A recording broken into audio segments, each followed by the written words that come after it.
علیکم بسم اللہ الرحمن الرحیم۔ آج میری ویڈیو یعنی کہ شہدائے کربلا کا تیسرا پارٹ ہے۔ بچوں کی شہادت حضرت امام مسلم رضی اللہ تعالی عنہ کے بعد منادی کرا دی گئی کہ جو شخص امام مسلم کے بچوں کو گرفتار کر کے لائے گا اس کو شاہی خزانے سے مالا مال کر دیا جائے گا۔ کئی کوفے یا نام کے لالچ میں ان بچوں کی تلاش میں نکل پڑے۔ قاضی شریع جس کے پاس چمنستان رسالت کے دونوں پھول تھے، جب قاضی کو امام مسلم کی شہادت کی خبر ہوئی تو اس کی آنکھوں میں بے اختیار آنسو جاری ہو گئے۔ دونوں بچوں کو کلاوے میں لے لیا۔ شہزادوں نے قاضی کو روتے دیکھا تو پوچھا، بابا تم ہماری طرف دیکھ کر کیوں رو رہے ہو؟ کہیں ہم یتیم تو نہیں ہو گئے؟ کیا ہمارے سر سے سایہ پدری اٹھ چکا ہے؟ کیا ہم لاوارث ہو گئے ہیں؟ ہمارے ابا جان تو خیریت سے ہیں، ہماری آنکھیں انہیں دیکھنے کو ترس رہی ہیں۔ بچوں کی اس معصومانہ گفتگو نے قاضی کے دل کو ہلا دیا۔ تعبیر ضبط نہ رہی، خون کے آنسو بہا کر عرض کرنے لگا، جانے پدر تمہارے سر کا سایہ اٹھ چکا ہے، تم یتیم ہو چکے ہو، ظالموں نے تمہارے ابو جان کو شہید کر دیا ہے۔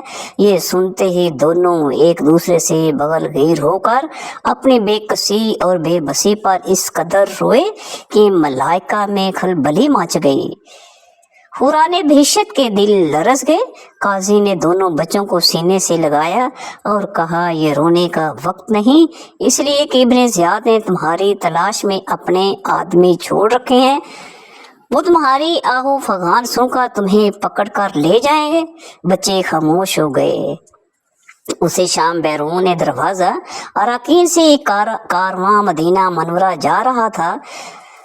قاضی نے اپنے بیٹے اسد کو بلایا اور کہا کہ آج شام ان دونوں شہزادوں کو بیرون دروازہ اراکین لے جانا اور ان دونوں کو کسی نیک طبیعت محبت اہل بیت کے سپرد کر دینا تاکہ یہ دونوں مدینہ پہنچ جائیں۔ اسد شام کو دونوں شہزادوں کو ساتھ لے کر دروازہ اراکین پر آیا، مگر قسمت کے وہ قافلہ ان کے پہنچنے سے پہلے ہی کوچ کر چکا تھا۔ گردے قافل ان کے پہنچنے سے پہلے دور سے نظر آ رہی تھی۔ اسد نے کہا کہ جلدی کرو، وہ قافلہ جا رہا ہے۔ تھوڑی دیر ساتھ چلا، پھر انہیں گردے قافلہ دکھا کر کہنے لگا، دوڑ کر اس قافلے سے مل جاؤ۔ یہ دونوں ناز پروردہ مسلم ادھر دوڑے اور اسد واپس لوٹا۔ دونوں بھائی تھوڑی ہی بھاگے تھے کہ گردے قافلہ نظر سے اوجھل ہو گئی۔ یہ ساری رات قافلے کی تلاش میں چلتے رہے، پاؤں میں چھالے پڑ چکے تھے، بھوک اور پیاس سے نڈال ہو چکے تھے، مگر اس تصور سے چلتے رہے کہ مدینہ شریف قریب آ رہا ہے۔ ساری رات چلتے چلتے صبح کا اجالا پھیل گیا، سامنے ایک شہر نظر آیا۔ ابھی وہ پہچان ہی رہے تھے کہ ایک کوفی نے انہیں دیکھ لیا اور انہیں پکڑ کر ابن زیاد کے دربار میں پیش کر دیا۔ اس ظالم نے انہیں جیل میں بھیج دیا۔ جیل کا دروغہ مشکور نامی جو خدا ترس اور محب اہل بیت بھی تھا، اس نے دونوں شہزادوں کو آزاد کر دیا۔ اس محبت و عقیدت کی سزا میں اگلے روز اسے بھی شہید کر دیا گیا۔ دوسری شب بھی بچے دوڑتے رہے حتیٰ کہ صبح ہو گئی۔ صبح کے وقت ایک درخت کی کھوہ میں چھپ کر بیٹھ گئے۔ قریب ہی ایک پانی کا چشمہ تھا۔ کوفے کی ایک عورت اس چشمے پر پانی لینے آئی تو پانی میں وہ دو بچوں کا عکس نظر آیا۔ اس نے درخت کی کھوہ پر نظر ڈالی تو وہاں دو معصوم بچوں کو دیکھا تو پوچھا، اے بچوں تم کون ہو؟ بچوں نے جواب دیا،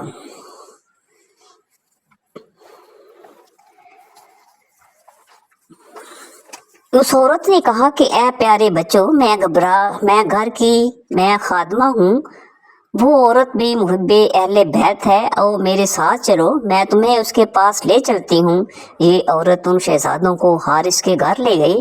حارث کی بیوی نے جب ان بچوں کو دیکھا تو بہت پیار کیا، کھانا کھلایا، نہلایا دھلایا، زلفیں سنواری، رات کو مکان کے کمرے میں بستر بچھا کر لٹا دیا۔ मुसलसल सफर के वे बच्चे थके हुए थे। जो ही लेटे तो नींद आ गई। उधर रात के वक्त हारिस घर पहुंचा जो उन बच्चों की तलाश में सारा दिन मारा मारा फिरता रहा था। उसने अपनी बीवी से कहा कि खाना तलब किया, खाना खाया और सो गया।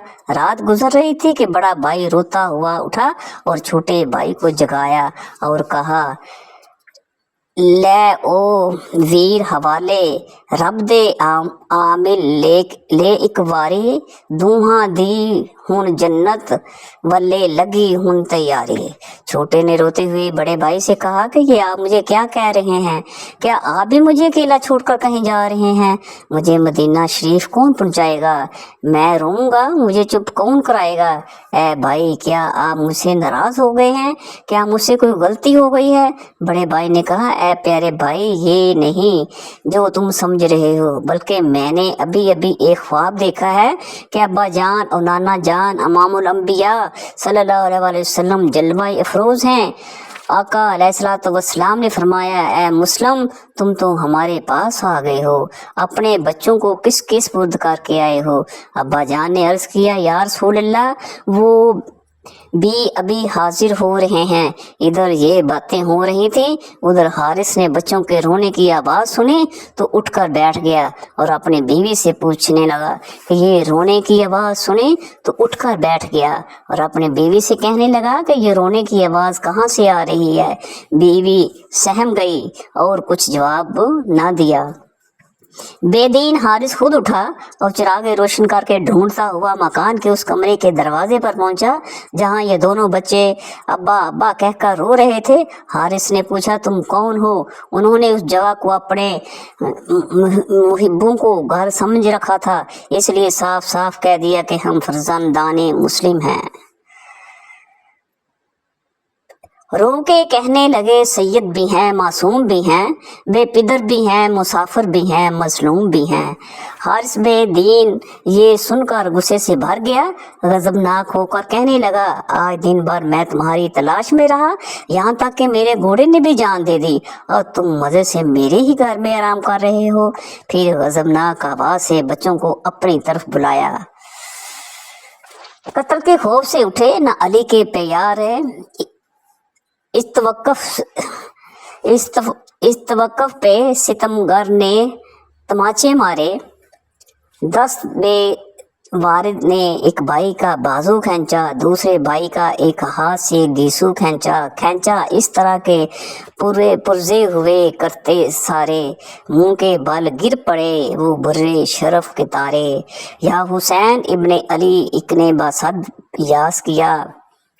दूसरे भाई ने या हजरत अब्बास कहा। बेदीन बेरहम हारिस ने मासूम और फूल से बच्चों के मुंह पर तमाचे मारने शुरू किए और उन्हें घसीटता हुआ मकान से बाहर लाया। औरत ने जब खामद की ये बेरहमी देखी तो तड़प कर रह गई और शोहर के कदमों पर सर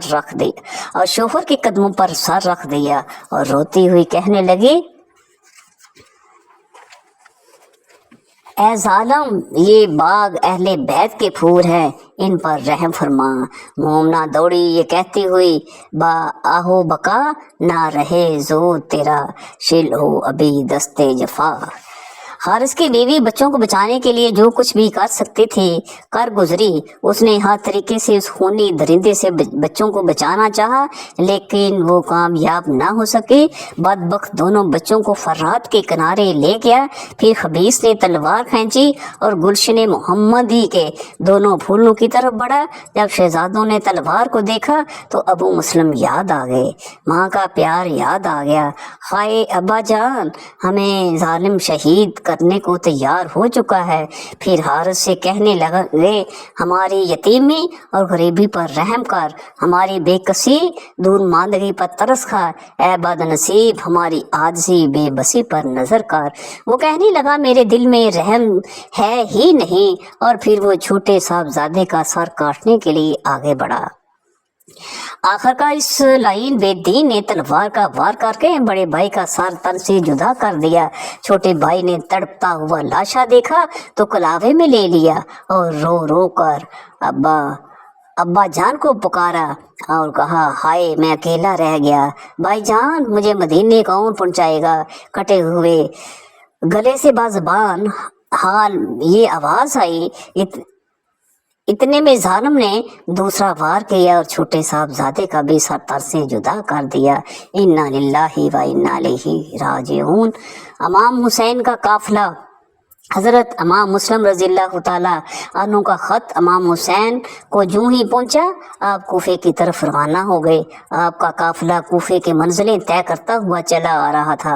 रास्ते में एक जगह ठहरा तो कूफे की जानब से एक कासिद आया, जिसने हज़रत इमाम आली मकाम से मुलाकात की। आपने इस कासिद से कूफे के हालात दरियाफ़्त फरमाए तो उस कासिद की आंखें अश्कबार हो गईं और अर्ज़ करने लगा, ये इमाम किस ज़बान से बताऊं कि उन बेवफा और बदबख्त लोगों ने आपके भाई मुस्लिम को शहीद कर दिया है। आपने इमाम मुस्लिम के शहजादों के मुतल्लिक़ पूछा तो कासिद ने अर्ज़ की, हुज़ूर उन बेदीनों ने इन बच्चों को भी शहीद कर दिया।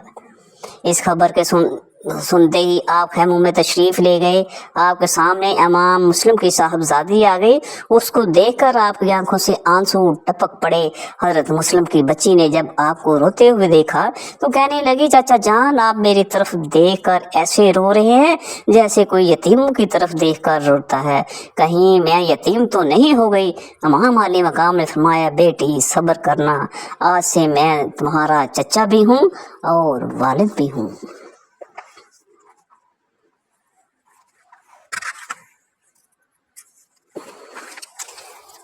इसलिए कि कूफे वालों ने तुम्हारे वालिद ग्रामी को शहीद कर दिया है। बच्ची ने जब अपने वालिद ग्रामी की शहादत की खबर सुनी तो बेहोश हो गई। जब होश आया तो अर्ज़ करने लगी, चाचा जान मेरे भाइयों का क्या हाल है। इमाम पाक ने फरमाया, बेटी जब तुम्हें अपने भाइयों की याद सताए तो मेरे अली अकबर और अली असगर को देख लेना।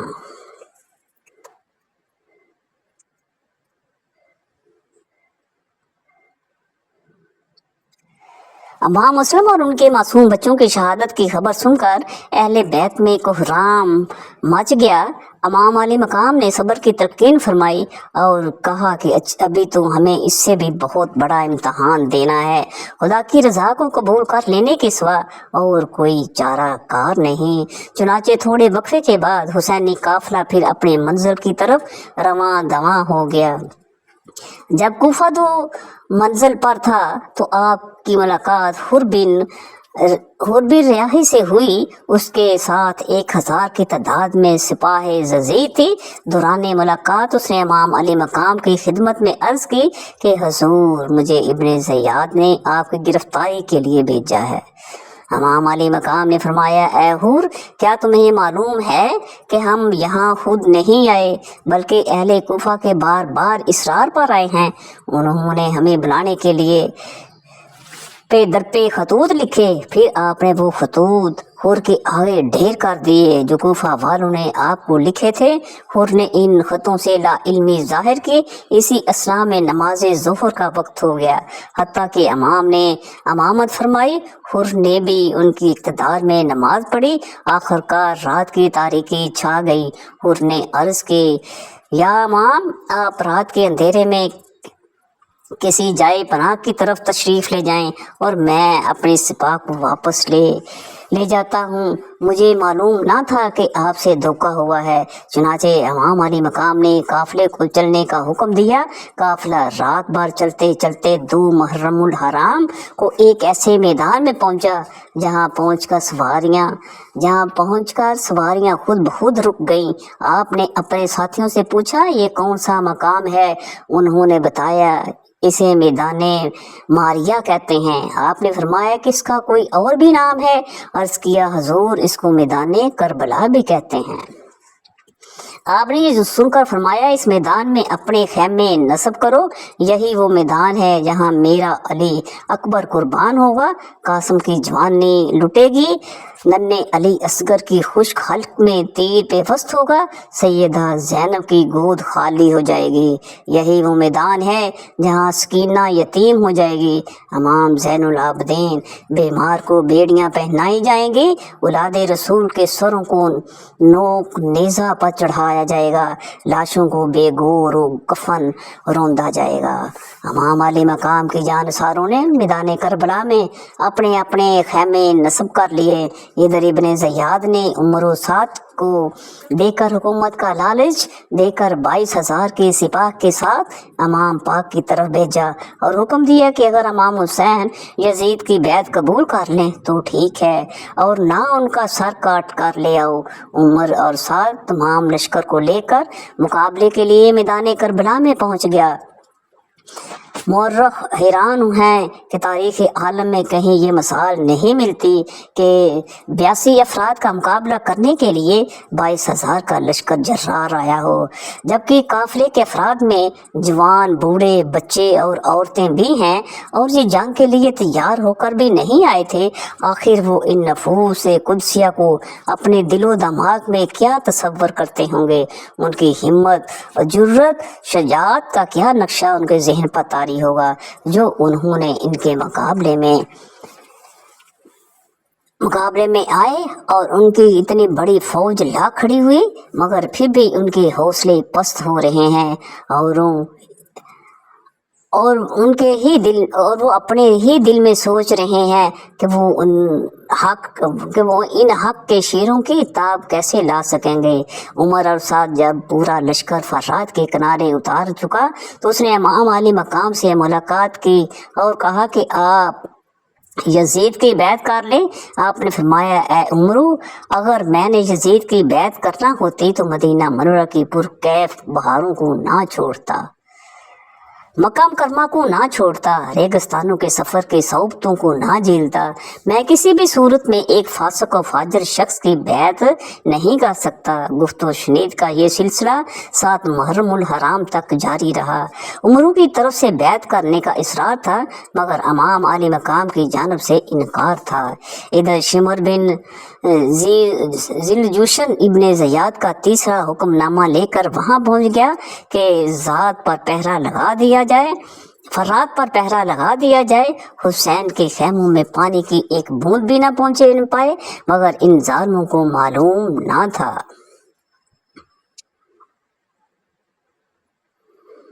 मोहम्मद मुस्तफ़ा के बाग के सब फूल ऐसे हैं जो बिन पानी के तर रहते हैं, मुरझाया नहीं करते।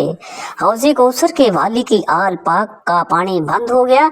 यहाँ कोई ये ना समझे कि वो महज मजबूर थे। खुदा के कसम, हरगिज़ नहीं। अगर वो चाहते तो करबला के तपते हुए सहरा में पानी के चश्मे उबल पड़ते, मगर वो रज़ा बरज़ा खुदा ताला थे।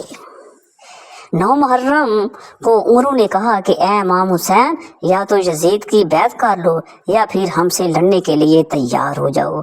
इमाम अली मकाम ने फरमाया, अगर तुम हमसे लड़ना ही चाहते हो तो फिर कल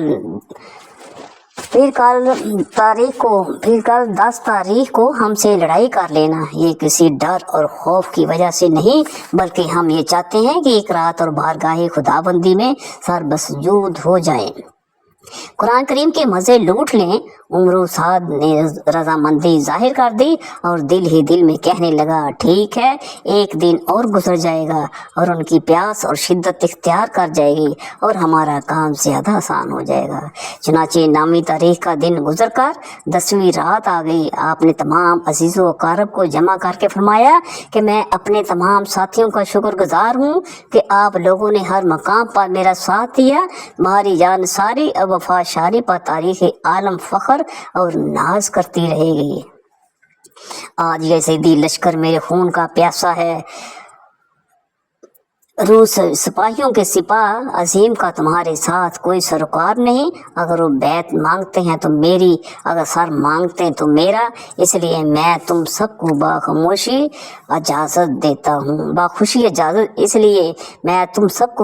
इजाज़त देता हूँ कि तुम जहाँ चाहो रात की तारीकी में चले जाओ। तमाम रफ़क़ाए ने बस्ता अर्ज़ किया, ए इमाम, हम आपका साथ छोड़ने के लिए कभी तैयार नहीं हैं। हमें अपने कदमों से दूर ना कीजिए। अगर आज हम आपको इस मैदान में अकेला छोड़कर आएं तो दुनिया हमें क्या कहेगी। इमाम आले मकाम ने अल्लाह ताला का शुक्र अदा किया, फिर बारगाहे खुदाबंदी में दस्त बदुआ होकर अर्ज़ की, ए रब, तेरी हर नेमत लाजवाल, तेरा करम इंतहाए कमाल। मौला तूने हमेशा अपने बंदों पर फजलो करम किया, ना मुरादों को गोहरे मुराद से माला माल किया। तेरी रहमत पे नसार, तेरी अता पर कुर्बान जाऊं। हमें भी इस इम्तहान में कामयाबो कामरान होना है। फिर कुछ देर बाद आप पर ख्वाब का आलम तारी हो गया और रसूल अल्लाह सल्लल्लाहु अलैहि वसल्लम की ज़ियारत हुई। हजूर अकरम सल्लल्लाहु अलैहि वसल्लम ने इमाम पाक के सीना बेकीना पर दस्ते रहमत फेरा और दुआ की, ऐ अल्लाह हुसैन को सब्र और उस पर अजर अता फरमा। फिर आपने सारी रात तलावत और इबादत में गुजार दी। सैयदा ज़ैनब अपनी बरादर मुकर्रम हज़रत इमाम हुसैन की शहादत का तसव्वुर करके बारगाहे खुदावंदे कुद्दूस में फरियाद करती हैं, शाला रात मुहर्रम वाली से दरमियान दी थे में, ना रात मुके न दिन चढ़े, मेरा वीर खुदा न थे जुदा न थे में। मगर रात धीरे धीरे गुजर रही थी। इमाम अली मकाम ने अपने जवान नूराना बेटे अली अकबर से फरमाया, बेटे जाओ मैदान जंग का नक्शा देख कर आओ। चुनाचे शहजादे अली अकबर ने मैदान में पहुंचे तो क्या देखते हैं कि सारा मैदान खाली है और फरात पर पहरा लगा हुआ है और एक बुर्का पोश खातून रेत के ज़र्रात